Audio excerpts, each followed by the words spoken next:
Bonsoir, bonsoir ou bonjour, bonsoir à toutes et à tous ou bonjour, ça dépend de l'heure à laquelle vous regardez ce petit JTT. Installez-vous tranquillou, c'est le JTT, l'émission qui récapitule toutes les grosses infos. Vous avez été nombreux à attendre ce journal de Trash Talk qui récapitule un petit peu les mouvements de cette Free Agency, les premières signatures qui ont eu lieu. Alors on sait que certains ont vécu un live assez épique et what the fuck ce vendredi soir dans lequel justement on suivait les premières signatures avec Montrezl Harrell évidemment, Jakob Poeltl et d'autres petits trolls. On vous invite à regarder le replay si vous avez 3 heures à perdre de votre vie, mais surtout, on a des premières signatures qui sont tombées, et donc on aura l'occasion ce lundi de débriefer tout ça avec Alex, bien évidemment, le lundi restant le meilleur jour de la semaine, on pourra se faire ce gros débrief, où on aura quelques thèmes à aborder, les bonnes, les mauvaises signatures, les vainqueurs, les perdants, tout plein de choses qu'on vous réserve évidemment en duo avec Léonce à la prod comme d'habitude. Mais pour ce petit JTT, parce qu'on sait que certains aiment bien terminer la semaine bien comme il faut, ou démarrer aussi positivement, eh bien on va vous présenter un rapide récap au moment où on tourne des signatures qui ont été gérées à l'Est, à l'Ouest, c'est juste pour avoir un coup d'œil global. J'en profite avant de vous montrer le tableau pour vous dire que vous pouvez retrouver toutes les analyses comme d'habitude sur le site de Trash Talk, trashtalk.co. Toute l'équipe de rédaction, Nicolas, Ben et Giovanni et toute la clique ont réservé des papiers merveilleux tout au long du week-end pour s'assurer que ceux qui aiment bien lire aient de quoi se rassasier. Donc évidemment, dédicace à eux. Je vous l'ai mis là, Free Agency 2020, le récap des premières signatures, on perd pas de temps. Et juste avant de vous le montrer, petit rappel, ça peut bouger à n'importe quel moment. Donc là, je suis en train de tourner en fin de soirée le dimanche. Si ça se trouve, dans une heure, il y a du transfert et de la grosse signature qui vient de tomber. Voilà, je préfère être très clair. Ce n'est pas un tableau définitif. Ça peut bouger dans la nuit et dans la journée de demain. Mais on va tout de suite commencer évidemment avec notre chère conférence Est. Voilà, je vous ai mis quelques noms quand même par franchise pour que vous puissiez bien avoir tout ça en tête. Je vous mets aussi l'Ouest et on va pouvoir tout décortiquer. Ça, c'est donc la conférence Est. Voici pour la conférence Ouest et comme ça on va pouvoir faire un coup d'œil rapide sur ce qui s'est passé. Alors, commençons par l'Est. Évidemment, comme d'habitude, on va commencer par la conférence Est. On va faire dans l'ordre un petit peu. Évidemment, les Hawks, pour mon plus grand plaisir, ont été au cœur de l'actualité puisqu'ils ont fait des gros coups. D'abord, Danilo Gallinari qu'ils ont signé pour 3 ans et plus de 60 millions de dollars pour venir renforcer le shoot à 3 points du côté d'Atlanta. Le salaire a pu créer des débats, mais en tout cas, il rejoint les Hawks avec aussi Rajon Rondo et Chris Dunn au poste de meneur. Il y avait des soucis à la création derrière Trae Young. C'est géré avec donc Rondo en espérant que ce soit playoff Rondo et Chris Dunn. Je vous ai mis Bogdan Bogdanovic. C'est un sujet qui a beaucoup fait discuter tout au long du week-end parce que les Hawks ont posé un contrat sous les yeux de Bogdanovic qu'il devrait signer pour 72 millions de dollars sur 4 ans. Les Kings, au moment où l'encre sèche sur le contrat, ont 48 heures pour matcher. Je rappelle que matcher l'offre, c'est simple. Vu que Bogdanovic est un agent libre restreint, ils peuvent du coup se mettre tout de suite sur la même offre et du coup conserver Bogdanovic. Mais pour le moment, on est bien parti pour que Bogdan porte le maillot des Hawks, ce qui ferait un sacré recrutement du côté d'Atlanta. On aura l'occasion d'en reparler évidemment avec Alex, mais aussi pendant les 30 prévus en 30 jours qui débarqueront bientôt sur votre chaîne préférée. Équipe du dessous, Boston, Jason Tatum, Tristan Thompson, Jeff Teague. Alors il y a eu des mouvements évidemment de départ, on a vu des rumeurs du côté de Boston. La très bonne nouvelle c'est que Jason Tatum prend ce qu'on appelle le contrat max en sortie de contrat rookie, 163 millions garantis sur 5 ans et ça peut monter jusqu'à 195 millions de dollars. Pas trop de surprise, Tatum prolonge. Tristan Thompson, ça c'est très bien, il y avait besoin de recrutement à l'intérieur, il quitte les Cavs, il a fait toute sa carrière à Cleveland, Tristan, et donc il va renforcer le secteur intérieur de Boston. Jeff Teague prend la place de Brad Wanamaker, dont on va parler dans le tableau de la conférence Ouest, et ira épauler notamment Kemba Walker et Marcus Smart au poste de meneur. À Boston, on sait qu'il peut toujours y avoir encore des mouvements. Il y en a un d'ailleurs de copain, vous le voyez, qui a aussi bougé du côté de Charlotte, si je ne dis pas de bêtises, et on pourra aussi en discuter. Mais au moins, il y a une nouvelle offre sur le poste de pivot avec Daniel Theis et maintenant Tristan Thompson. Et il y a surtout Jason Tatum, le visage de Boston sur les 5 prochaines années minimum. Côté New York, certains se sont posé la question, est-ce que ça va dépenser fort? Est-ce que ça va garder les mains dans les poches? Leon Rose, le nouveau président, a décidé d'être plutôt calme. Nerlens Noel, Alec Burks, Elfrid Payton, pas du tout de nom clinquant. Pas de gros contrat non plus, en attendant évidemment ce qui peut se passer sur les dernières heures de la Free Agency parce qu'ils ont encore de la place dans le cap space, nos amis les Knicks. Mais ce qui est sûr, c'est que sur les dossiers Fred VanVleet, Bogdan Bogdanovic et Gordon Hayward, eh bien la blinde n'a pas été mise par les Knicks. On a préféré taper dans du soldat et utiliser intelligemment ses sous. Chacun son avis là-dessus. On en reparlera pendant les 30 premiers 30 jours, mais pour le moment, discrétion à New York, ce qui est plutôt rare par rapport aux années précédentes. Le voisin de New York, c'est évidemment les Nets, Joe Harris et Jeff Green. Joe Harris a pris une blinde, on l'avait vécu en direct ce vendredi soir, aux alentours de 75 millions, si je ne dis pas de bêtises, sur 4 ans. Il restera là pour faire les grosses missions défensives, shooter à 3 points. C'était la priorité de Sean Marks et Jeff Green, qu'on avait vu du côté de Houston dans un rôle vraiment très small ball, type poste de pivot, qui va pouvoir retrouver Kevin Durant. Jeff Green et Kevin Durant, ça a joué ensemble parmi les premières années du Thunder. Souvenez-vous quand ils ont débarqué à Oklahoma City.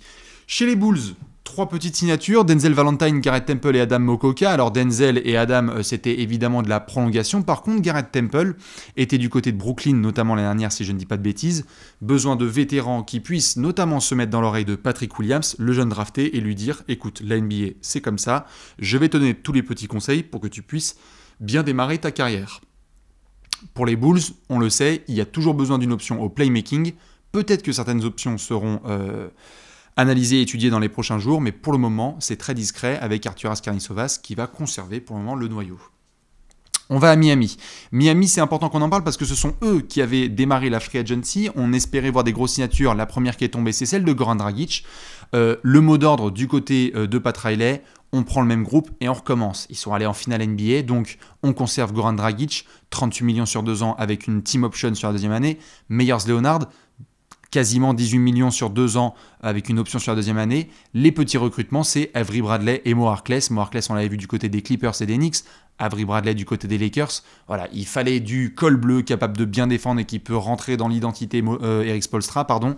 C'est géré. Alors tu perds certes Jay Crowder et il y aura d'autres garçons dont tu ne pourras plus utiliser, mais au moins tu auras toujours Goran Dragic, Meyers Leonard très apprécié dans le vestiaire de Miami et évidemment la 150 millième année en carrière de Udonis Haslem, puisqu'il a pris encore une petite année au minimum, gentiment, le trompa, qui est toujours là pendant les temps morts pour mettre des claques aux jeunes. On enchaîne sur la conférence Est avec les autres franchises. Washington, très actif, évidemment avec Davis Bertans, on savait c'était leur priorité. D'ailleurs, c'est plutôt lui, si je ne dis pas de bêtises, qui a eu son contrat, je crois, à 80 millions sur 5 ans, proche de ce qu'a eu Joe Harris du côté de Brooklyn, mais en un peu moins étalé. Davis Bertans continuera à envoyer des flèches à 3 points du côté de Washington. On attend de voir ce qui se passe sur le dossier John Wall, puisque en plein live, on avait l'ami Jean Mur qui nous avait dit « Bonjour, j'aimerais être transféré ». Bertans, ça restait prolongé. Garrison Matthews, ça restait prolongé. Juste les arrivées de Robin Lopez et Raúl Neto. On sait que Ian Mahinmi au poste de pivot est agent libre. Ils ont mis Robin Lopez qui quitte donc Milwaukee pour rejoindre la capitale. Il viendra notamment épauler Thomas Bryant, qui a été assez satisfaisant du côté de Washington ces derniers mois. Voilà pour la capitale. On enchaîne à Orlando, où là, comme d'habitude, discrétion, efficacité, sans plus. En attendant évidemment ce qui peut se passer du côté des transferts avec Aaron Gordon, qui est toujours dans les rumeurs. On a James Ennis, qui est rempilé, Michael Carter-Williams, qui est rempilé. 2 petits ajouts, Gary Clark et Dwayne Bacon. Bacon, on l'avait vu du côté de Charlotte, une année assez intéressante, puis après par la suite très compliquée avec l'évolution des Terry Rozier et des Devontae Graham. Il va essayer de faire son trou en Floride et Gary Clark qui sera solide dans son rôle. L'équipe qui a fait le plus discuter ces dernières heures, malheureusement pour eux, ce sont les Charlotte Hornets. Pour des raisons simples, j'ai mis 2 fois Bismack, petite erreur de tableau. Mais ce que vous devez savoir, c'est qu'évidemment, Nicolas Batum, qui avait une dernière année de contrat aux alentours des 27 millions de dollars, a été coupé, ce qui veut dire que Batum est disponible en tant qu'agent libre et que les Hornets vont devoir quand même se farcir sur les 3 prochaines années 9 millions de dollars à devoir payer à Batum et ça reste dans leur cap, dans leur banque. Je vous fais un petit calcul rapide, 3 x 9, 27, 27 millions d'années, 27 millions de dollars, pardon, 3 années de contrat encore à devoir... 27 millions de dollars avec 3 années sur lesquelles ils vont étaler ça fait 9 millions l'année. Donc, c'est pour ça que les Hornets ont essayé de prendre cette option pour permettre à Gordon Hayward de débarquer. En 2014, il y a 6 ans, il avait été en numéro 1 sur les tablettes des Hornets. Il avait d'ailleurs signé, et si je ne dis pas de bêtises, c'est Utah qui avait matché l'offre. Et bien cette fois, Gordon Hayward, c'est bon, il a touché jackpot chez les Hornets. C'est 120 millions de dollars sur 4 ans, c'est absolument énorme. Alors, un peu de somme, certes, du côté de Boston, de ne pas avoir pu récupérer des petites pièces signées Danny Ainge en échange de Gordon Hayward. Il part un petit peu contre rien, mais bon, du côté de Charlotte, on a décidé de renforcer les ailes. Ça y est, il y a Terry Rozier, Devonte Graham, LaMelo Ball. Ils avaient besoin d'un vétéran. C'est très compliqué pour les Hornets d'essayer d'avoir des agents libres. On a vu plein d'intérieurs qui ont squeezé totalement les offres de Charlotte. Dès qu'ils ont pu avoir Gordon Hayward, ils ont dit tu sais quoi, peut-être qu'on va rigoler sur les contrats, mais on va se jeter dessus. Gordon Hayward jouera à Charlotte les 4 prochaines saisons, ou au moins la prochaine en attendant de voir comment ça discute de son contrat. Voilà pour les premières signatures. Évidemment sur les suivantes, du côté de Milwaukee, ça avait été compliqué en début de semaine dernière. On avait vu Jrue Holiday et Bogdan Bogdanovic arriver, puis l'affaire Bogdanovic qui a totalement foiré le deal avec les Kings. Finalement, ils repartent sur quoi? Il y a toujours Jrue Holiday qui arrive dans un transfert du côté de Milwaukee, mais en signature pure, Bryn Forbes, Pat Connaughton prolongé, Bobby Portis en provenance de New York si je ne dis pas bêtises, DJ Augustin et Torrey Craig. Il y a du vétéran en DJ Augustin et en Bobby Portis. Il y a du joueur défensif avec Torrey Craig notamment. Il y a du shoot à 3 points avec à la fois Augustin, Bryn Forbes et même Bobby Portis. On a essayé de réatterrir comme on pouvait sur ses pattes. Du côté de Milwaukee, ça a été compliqué ces derniers jours. Ils étaient un peu dans la sauce le management avec cette histoire de contrat avec Bogdanovic. Mais bon, au moins, voilà, l'effectif de Milwaukee commence à prendre forme. Il y a eu du départ avec Robin Lopez. Il y a eu du contrat coupé aussi. C'est comme ça, on va voir comment Giannis va réagir. On rappelle que Giannis a jusqu'au 22 décembre, 21 décembre pour signer sa super extension, comme on dit, le super max à plus de 220 millions. On l'attend évidemment là-dessus. Le Freak. On termine la conférence Est avec quelques chouettes franchises, notamment les Pistons qu'on a vu foutre le sbeul au tout début de la free agency parce qu'ils ont recruté que des intérieurs. On avait du Mason Plumlee, du Jahlil Okafor, on avait déjà du Isaiah Stewart à la draft. On avait des questions évidemment sur Christian Wood. Ils ont donc récupéré Mason Plumlee, 3 ans. Ils ont Jahlil Okafor sur un petit test. Et on a aussi du Jeremy Grant qu'ils ont subtilisé de Denver quand même. Ça, c'est une sacrée addition parce qu'il a envie d'avoir un rôle un peu plus grand. Ce qui signale aussi des rumeurs à venir sur Blake Griffin en potentiel transfert. Et Josh Jackson, qui est du coin de Détroit, qui a galéré à ses débuts du côté de Phoenix et de Memphis, et qui espère justement montrer de nouvelles choses sur les ailes à Détroit. Ils ont de la place, du temps de jeu, il a un fort potentiel, à voir ce que ça peut donner. On termine évidemment avec nos amis de Indiana, Justin Holiday, qui prolonge, plutôt calme pour le moment Indiana, mais on sait qu'il peut y avoir des mouvements autour de Oladipo et Miles Turner en termes de transfert. Je vous ai mis 2 garçons là, laissez Bismack Biyombo là un petit peu plus bas. On a surtout Dwight Howard qui vient renforcer la raquette de Philadelphie alors qu'il était annoncé plutôt du côté des Lakers. Il y avait une histoire de tweet supprimé où il annonçait qu'il restait, puis finalement il vient en backup de Joel Embiid sur les prochains mois. Et on a Fred VanVleet qui était considéré comme une des plus grosses potentielles prises de cette free agency 2020. Il a vu ce qui se passe à Toronto, il a vu ce qui se passe sur le marché. Les Raptors en avaient fait une priorité. 85 millions sur 4 ans, ce sera le meneur qui va prendre notamment la transition post-Kyle Lowry, parce qu'il n'est pas immortel, Kyle Lowry, le All-Star. Fred VanVleet sera toujours à la main de Toronto, en attendant évidemment, comme d'habitude, ses exploits à la maternité, pour ceux qui évidemment ont compris cette blague. Voilà du côté de la conférence Est. Je vous laisse évidemment regarder ça. Pour rappel, c'est un tableau en évolution permanente, ce qui veut dire que sur le site de Trash Talk, vous avez un tableau récap des signatures qui vous permet de retrouver justement tous les mouvements actuels. Je rappelle que ce sont les mouvements de la Free Agency. Il y a eu des transferts, on en reparlera avec Alex, tout ce qui est Steven Adams, Zaire Smith et compagnie. Mais on va maintenant se pencher sur la conférence Ouest. Il y a eu un peu moins de mouvements à l'ouest, vous voyez l'épaisseur du tableau, c'est pas forcément la même, mais il y a quand même eu des moves intéressants. On commence à Golden State, où, en plus de Kelly Oubre qu'ils ont eu via un transfert, on a essayé de faire au mieux avec le peu d'espace financier qu'il y a dans la banque de Bob Myers et de Joe Lacob. Brad Wanamaker à la main, Ken Bazemore sur les ailes, retour de Bazemore un petit peu à ses bases, puisqu'il avait commencé sa carrière NBA aux côtés de Curry, qui n'était pas encore le Curry qu'on connaît aujourd'hui, en attendant de voir ce que Golden State va pouvoir faire pour continuer à renforcer son effectif quelques jours après la terrible blessure de Klay Thompson. Du côté de Houston, toujours autant de rumeurs dont on pourra reparler tout au long de la semaine autour de James Harden, de Russell Westbrook, mais quand même 2 petites signatures à surveiller. Christian Wood dans le secteur intérieur, un des joueurs intérieurs justement qui étaient les plus convoités sur cette Free Agency 2020, et Sterling Brown. Je venais de parler des départs qui ont eu lieu du côté de Milwaukee. Sterling Brown viendra renforcer le secteur extérieur de Houston. En attendant ce qui va se passer avec Austin Rivers, qui, on le sait, est encore chez les Rockets, ou en tout cas est agent libre, donc sera assez surveillé et attendu dans les prochaines heures sur le marché des agents libres. Nos amis les Suns, Et Alex, évidemment, on pense à lui et on aura l'occasion d'en discuter ce lundi. Jay Crowder, excellent, 3 ans, 30 millions de dollars, si je ne dis pas de bêtises, pour aller défendre sur l'homme, shooter à 3 points. Il sera là, il quitte Miami, avec qui il était en finale NBA, pour venir s'associer à Devin Booker, Chris Paul, DeAndre Ayton et compagnie. Damian Jones, voilà, ça débarque pour faire le volleyeur à Phoenix, on va pas se mentir. Ce qui veut dire aussi que Aaron Baines est un dossier à surveiller parce que les Suns n'ont apparemment peut-être pas réussi à le conserver. Jevon Carter pour défendre, évidemment, et Etuan Moore qui débarque. Excellent shooter à 3 points qu'on a vu du côté des Pélicans ces dernières années. Les Suns continuent sur leur dynamique de bien démarrer la saison à venir avec des ambitions très claires. On veut aller en play-off. Chez nos amis les Clippers, ça a été particulièrement compliqué parce que vous voyez un copain qui est tout en haut là du côté des Lakers, on va y venir, mouillez-vous la nuque parce que je sais que c'est encore difficile pour certains. On avait vu notamment Patrick Patterson prolongé chez les Clippers, on a Marcus Morris qui a pris la blinde délaissée par un certain Montrezl, il a pris 4 ans en prolongation chez les Clippers et on a Serge Ibaka qui débarque quand même, c'est une bonne acquisition pour Tyronn Lue et son staff puisque Ibaka était un des noms les plus prisés sur le marché. Plus de 10 équipes avaient apparemment contacté son agent en fin de semaine. On avait les Nets qui étaient dans la rumeur, on avait un retour potentiel chez les Raptors, on avait même parlé des Suns. Et bien finalement, c'est aux côtés de Kawhi Leonard, ancien des Raptors, qui va pouvoir faire ses contres et son impact, j'imagine, en sortie de banc, à voir ce que nous réserve évidemment Tyronn Lue. Côté Memphis, discrétion, j'ai pas mis évidemment tous les deals, mais les deux principaux, John Konchar et D'Anthony Melton.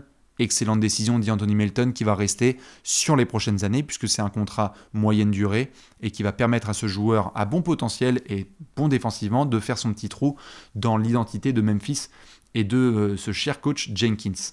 À Dallas, on avait plus vu de potentiels mouvements sur les transferts avec l'arrivée notamment de Seth Curry. On a vu beaucoup de bruit chez les Mavs, ce n'est pas terminé, Dallas qui peut encore faire des mouvements. Ils ont tout de même re-signé Trey Burke qui avait été très très bien en backup sur la ligne arrière, notamment pendant la bulle et même précédemment. Et on a Wesley Iwundu qui nous vient d'Orlando, un bon petit garde qui peut faire le boulot justement dans le système de Rick Carlisle. Je le répète, Dallas peut nous surprendre sur les prochains jours. Côté Minnesota, ils ont été évidemment tout en haut de l'actu jusqu'à la draft. C'était ce mercredi soir. Vous étiez à peu près 1 million à nous suivre. Mais surtout, ce qu'il y a eu comme signature, ce sont 2 prolongations. Malik Beasley et Juancho Hernangomez, 2 garçons qui venaient du transfert, c'est 2 anciens de Denver, qui venaient du transfert de la trade deadline de février dernier. Malik Beasley sera avec Anthony Edwards, D'Angelo Russell et Ricky Rubio sur une ligne arrière très explosive. Malik Beasley qui a donc prolongé pour à peu près 60 millions, si je ne dis pas de bêtises, dans le Minnesota. Et Juancho Hernangomez qui a été très sympa et sur 3 ans et 21 millions de dollars, je dirais, il continuera à faire son boulot de polyvalence sur le poste 4, parfois 3, chez les Wolves. Voilà pour Minnesota. À San Antonio, discrétion totale. Alors dédicace à tous les gens qui ont vécu la signature de Jakob Poeltl en direct avec Bibi ce vendredi soir, c'est là que ça a explosé. Drew Eubanks, Quindary Witherspoon, Cameron Reynolds. Bon, on va pas se mentir, c'est assez calme du côté de San Antonio. On reverra ça dans les prochains jours avec toujours autant de rumeurs sur Patty Mills, DeMar DeRozan et Lamarcus Aldridge.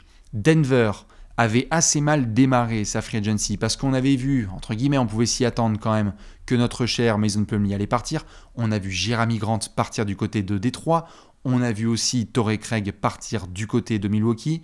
Ils ont conservé Paul Millsap pour 1 an à 10 millions et ils ont récupéré Jamichael Green qu'on avait vu chez les Clippers pour justement renforcer ce secteur intérieur. C'est pas tout mal quand même pour Denver qui sauve les pots cassés et qui va devoir vite développer ses jeunes. On parle évidemment de Bol Bol, Michael Porter Jr. et RJ Hampton.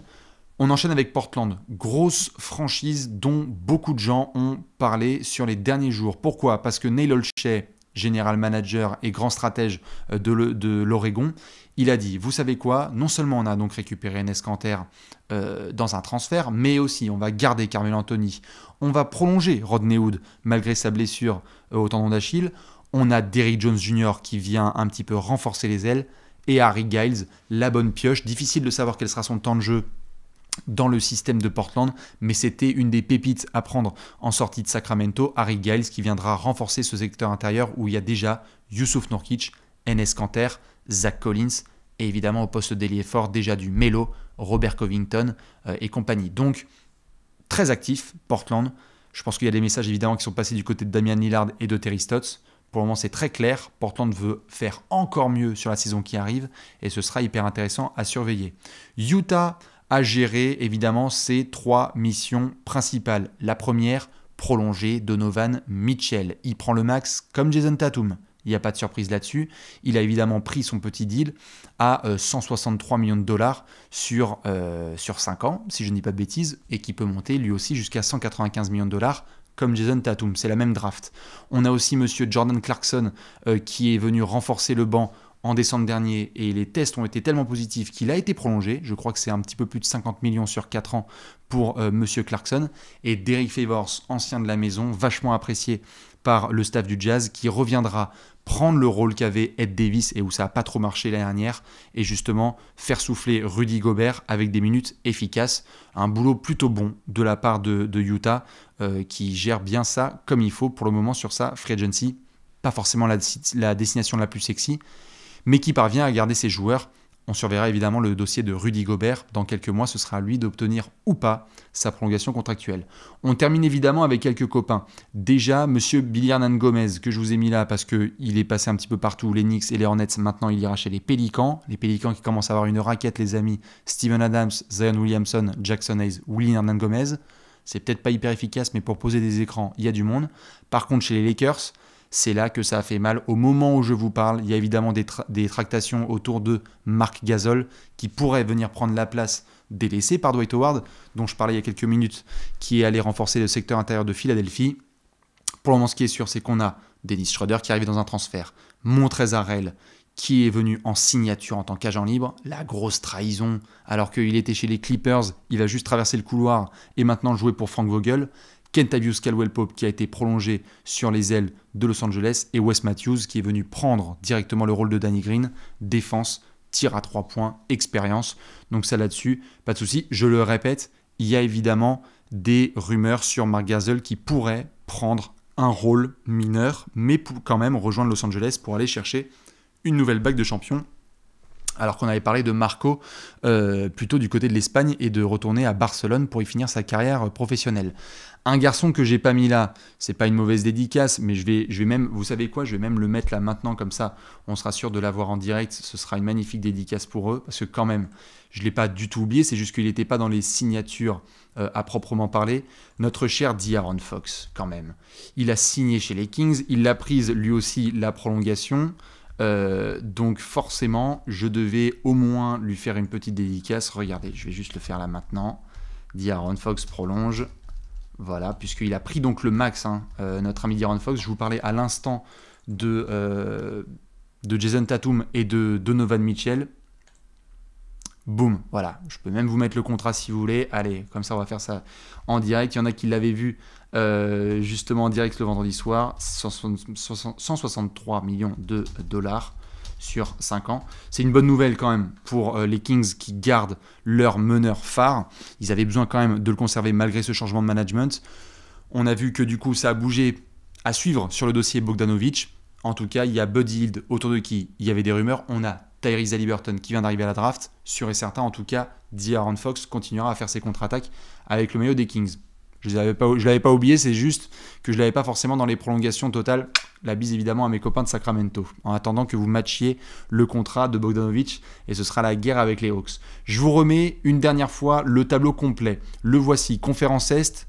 Vous avez toutes les signatures. Au moment où ce JTT est tourné, ça peut bouger encore dans les prochaines minutes.